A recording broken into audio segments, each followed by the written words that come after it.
దొంగతనాల్లో ఆరితేరిన వారు ఎలాంటి వారికైనా మస్కా కొట్టి సొత్తు ఎత్తుకుపోగలరు. ఇదిగో ఈ మహిళల్ని చూస్తే ఆ విషయం ఇంకా బాగా అర్థమవుతుంది. చోరకళలో ఇదో రకం. తాను ధరించిన చీర లోపల 1,50,000 విలువ చేసే చీరలను దాచిపెట్టింది ఈ చోరీమణి. వాటిని తన 2 కాళ్లతో గట్టిగా నొక్కిపట్టి ఎంచక్కా షాపులో నుంచి బయటికి తీసుకువెళ్ళిపోయింది.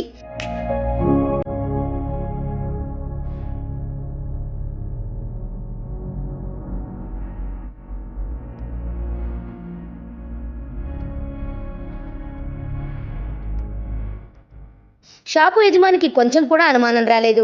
కానీ తర్వాత చీరలు లెక్క చూసుకుంటే తక్కువ వస్తున్నాయి. దీంతో షాపులో ఉన్న సీసీటీవీని పరిశీలించారు. ఇంకేముంది, ఓ మహిళామణి చోరకళ బయటపడింది. ఏకంగా 1,50,000 రూపాయలు విలువ చేసే చీరలు చోరీకి గురవడంతో సదరు షాపు యజమాని పోలీసులను ఆశ్రయించారు.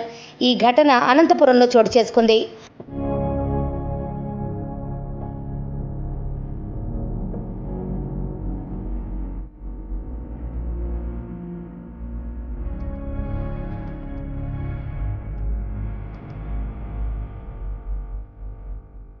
అనంతపురంలోని రామ్నగర్లో మహాలక్ష్మి డిజైనర్స్ అనే మహిళల వస్త్ర దుకాణం ఉంది.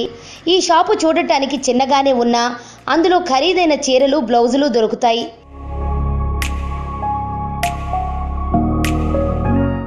ఈ విషయం తెలుసుకున్న 5గురు మహిళల ముఠా ఆగస్టు 15న షాపులోకి చీరలు కొనేందుకు వచ్చింది. 5గురు ఒక దగ్గరే చేరి చీరలన్నీ పరిశీలించారు. ఈ సమయంలో వారిలో ఒక మహిళ తన చీర కింద కొన్ని చీరలను దాచిపెట్టింది. వాటిని తన 2 కాళ్లతో అదిమి పట్టింది.